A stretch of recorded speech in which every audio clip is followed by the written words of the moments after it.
Don't stop.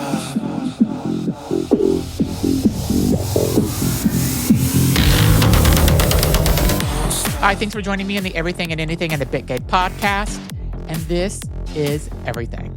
This is my weekly episode where I bring you a topic that I think is everything.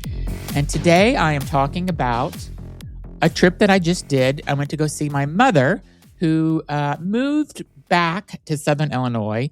So let me back up and give you a little history. So I was born in the Southern Illinois area and I lived there until I was about 7 or 8 years old. So my father and mother lived in Illinois. They met there. They went to high school. They were both born there. Well, my dad was actually not born in Illinois, but he was born in that area. My mom was born in this small town in Illinois, and they met there and they lived there for their entire life. And my dad built a house, and my grandparents had a house like in the middle of nowhere, and they call it out in the country because it's literally out in the country. And then I had my aunt had a house and with my cousin, and that was built for them as well. And there were some other family members that were not far from this place, but we were probably like 25 minutes from like the town. And it was a small town. And that small town, well, there are two small towns. And then you go over this bridge and then there's a bigger town. But we lived in the middle of nowhere. Like my dad built this house for us. It was a nice house. We had, I don't know, it was a mini acre yard. Like I'm guessing it was 3, 4, 5 acres just of our yard around us. And then around that, I think my parents owned, I'm guessing like another 100 acres or something like that. They owned like a lot of land. And it sounds like a lot, but it really is nothing. Out there, that land is so cheap. So I went to see my mom for her birthday. My aunt came also. We wanted to kind of like have a good birthday time with my mom because she's getting older. We had a birthday dinner for my mom, and my brother and his husband came. And we had another surprise guest come who was my uncle's ex-girlfriend. And she's like our family still. And so we had a really good time. So glad we got to see my mom. Another thing that we did when I was there is I told my mom, like, let's go see like our old house. And I actually found who the current owner is by, you can find anything you want online now. And I wrote the woman an email saying, hey, like my dad built this house 50 years ago. Do you think that you would allow us to come in just to see the house? Because we haven't seen it in, I don't know, 40 something years. Whenever I left, I left when we were 7. So I haven't seen the house, in like 47 years, I guess, 46 years. And the woman wrote back and said, no, she doesn't feel comfortable. I'm like, what? It's like if somebody wrote me and said, hey, you're living in a house that I grew up in, I would just love to see it. I would say, yes, absolutely. Come in and see it. I mean, don't stay long, but come in and take a quick tour of it. Of course, I would let somebody come in and see it. And I was so disappointed. And I wrote the woman back. I'm like, okay, well, if you change your mind, like my mom's getting old, like she would just love to see it. Cause like my dad died and like he built this house. Like, can't we come and see it? She said, no. I know why now, because we drove out there to see what the house looked like. And we drove past the house because the yard is so overgrown. This woman has not mowed the yard all summer. And there's trees that were not there before. I mean, the house is almost hidden because the yard is so overgrown. So this woman is probably a hoarder. There's no telling what the outside of the house looks like that. Who knows what the inside of the house looks like? So she probably has boxes in every room up to the ceiling, and there's probably dead cats throughout this house. Like, who knows what's happening in that house now? So that's why we probably can't go in. And I think she lives alone. So I looked her up on LinkedIn. I know she has a good job for where she works. She's not that old, actually. But yeah, she wasn't letting us in that house. And I see why we even pulled up into because there's kind of a longer driveway to get to the house. And I'm like, oh my God, like this is so bad. But So we did that. We seen the house that I lived in until I was like 7 or 8. We seen my aunt's old house, which my aunt has no connection to that house at all because she escaped to Southern Illinois and moved to the Dallas, Texas area. And she just like, I can't do this anymore. And then we seen my grandparents, one of their old houses. Um, Looks kind of the same, but they have this big gate in front of it now. But yeah, like the whole area is just, I'm like, how did I live here? And then we went to my grandparents' other house, and that this house they lived in that has been in our family. It was this big old house on a corner, and it burned down. And so the lot is completely empty now. They like cleared it away. And we didn't know this until this trip. So it was kind of sad to see like this old family house, like it burned down and like there's nothing there. So that's life. But the purpose of this episode is to talk about what happens if I didn't leave. What happens if I did not leave Southern Illinois and I would have like lived in this small town growing up? So let me back up and give you a little history of why we left. So again, I was 7 or 8 years old. My dad had a job that he got, I think, out of college, and he got laid off. My dad did other things. He did lighting for concerts. My dad was like a manager for some country music band also. So he did like these things on the side. He always wanted to be like an entrepreneur, but I don't know, it never worked out. But he did lighting for like major shows, and he loved doing that. And he got to go see like all these free concerts. I'm trying to think who was the biggest name because he would bring me to the concert sometimes. I'm trying to think who the biggest name was. It's all country music. Alabama. He was the group Alabama, which is a big country music band. I don't know any of their songs because I only went to their concerts when I was tiny, but he was like good friends with them and stuff. So it was quite interesting. So getting back into my story, we were driving through all these small towns, going to see my parents' old house or my old house, my grandparents and stuff. And then we went out to this one area. Oh God, it was such a small town. I can't imagine there's more than 300 or 400 people living in this one town. Like it's so small. They have a place called the Chocolate Factory, which has great chocolate. I'll give them a shout out. Not that you'll ever go there, but if you ever are in Southern Illinois, it's called Golconda is the name of the city, and it's by Dixon Springs. So if you ever happen to go hiking by the Shawnee National Forest, there's a place called the Chocolate Factory. Delicious, delicious chocolate. I've heard that the ice cream there is amazing. I didn't have any of the ice cream, but I got some of the chocolate. And then we went to this place called the Dairy Bar, which is down the street from this place called the Chocolate Factory. And we went there for lunch, and it was a Monday. And we walked in, and my aunt, grew up in this area and before she left to leave to go to Dallas and knew this place well. And my mom said that her and my father used to go there for lunch sometimes. And it's been there since 1952, this place. And the people that were in there, I am not making fun of them at all, but they are country people. I walk in Lululemon pants, Gucci sneakers, and nobody had any idea. Not that I wanted anybody to say anything about my clothes or look at me, but if I would have said, hey, I have Gucci sneakers on, everybody, people would have been like, I have no idea what that even means. And I asked my mom, I'm like, do you think anybody here knows anything about designer clothes? She goes, they don't know anything about Gucci or Lululemon or Prada or none of those things. She goes, they've never heard of any of those brands. I'm like, but everybody's heard of Gucci. My mom's like, no, everybody has not heard of Gucci.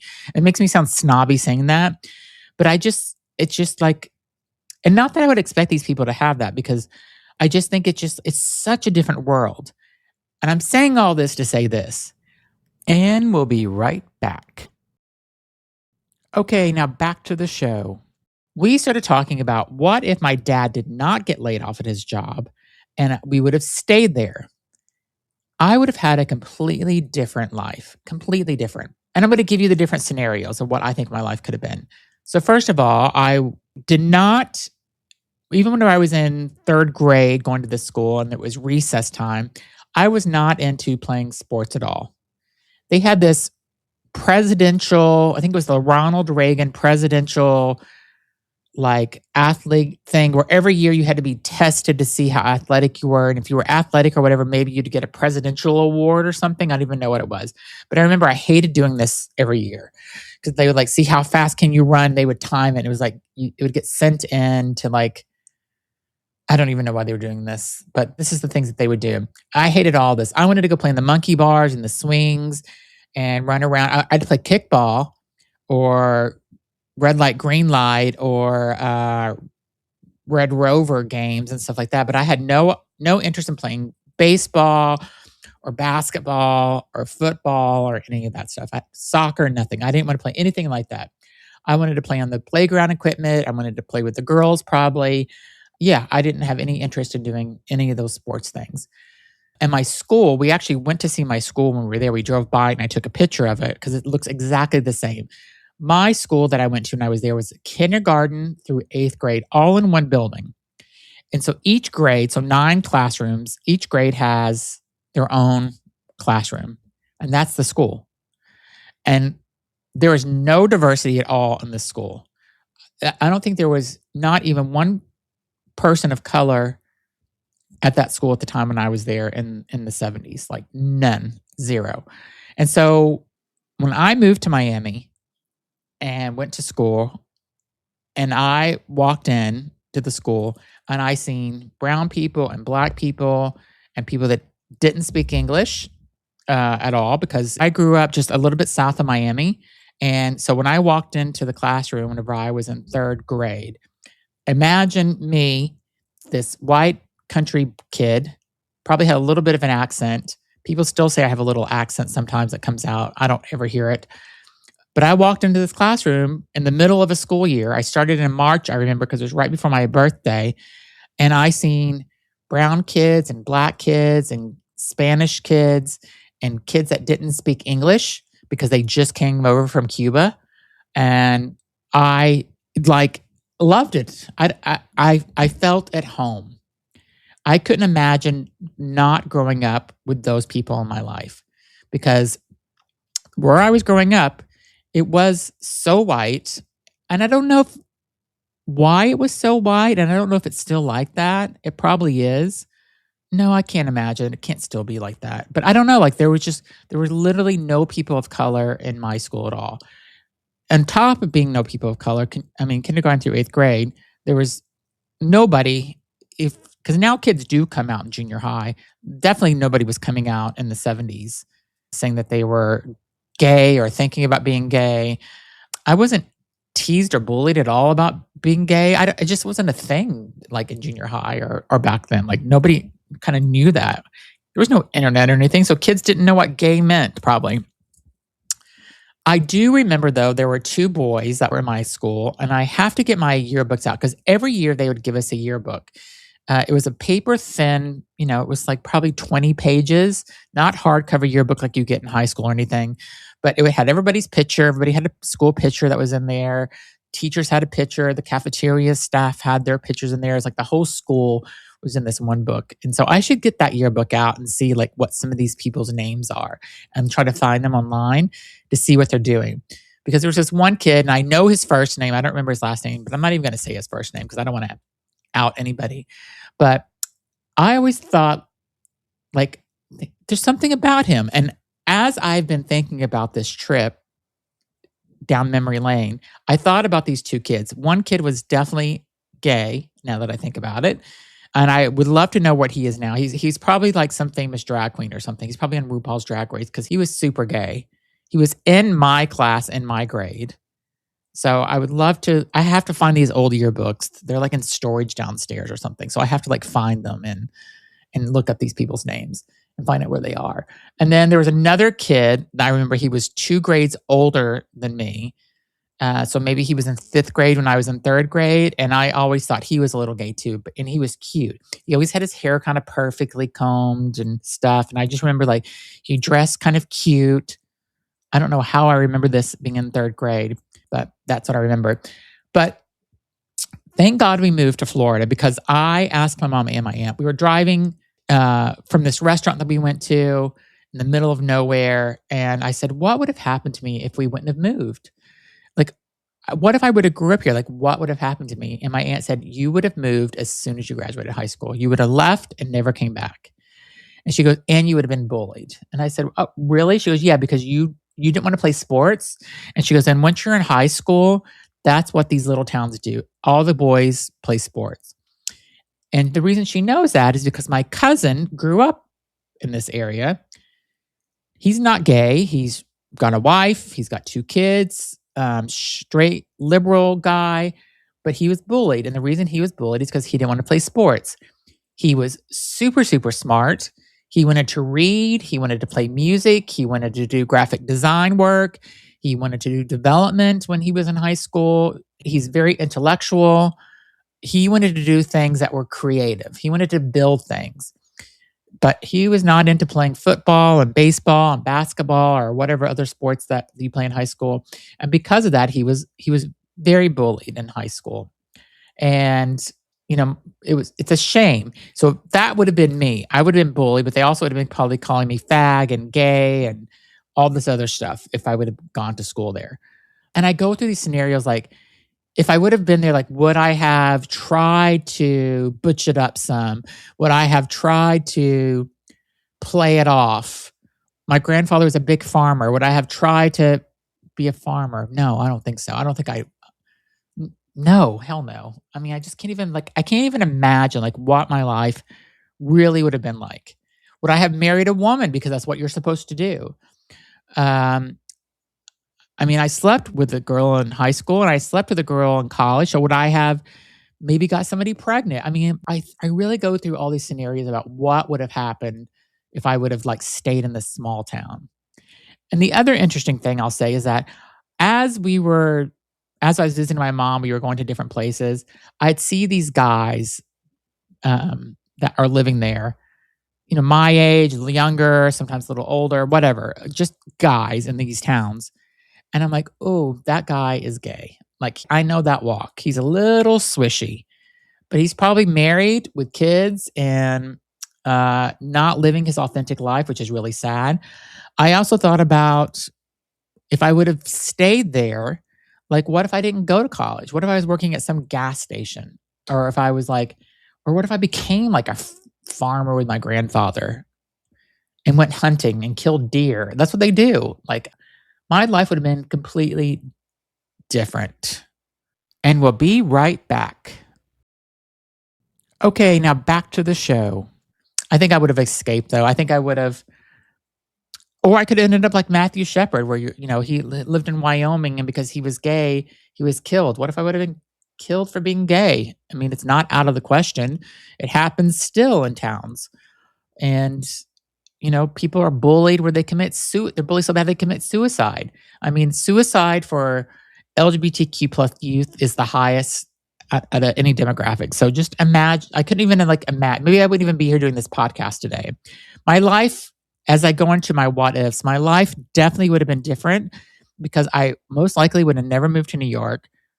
My life all had a projection where I moved to New York and I moved 4 blocks from my husband and we met online. And if I would have lived anywhere else other than 4 blocks away, we never would have met that night and I wouldn't have been with my husband.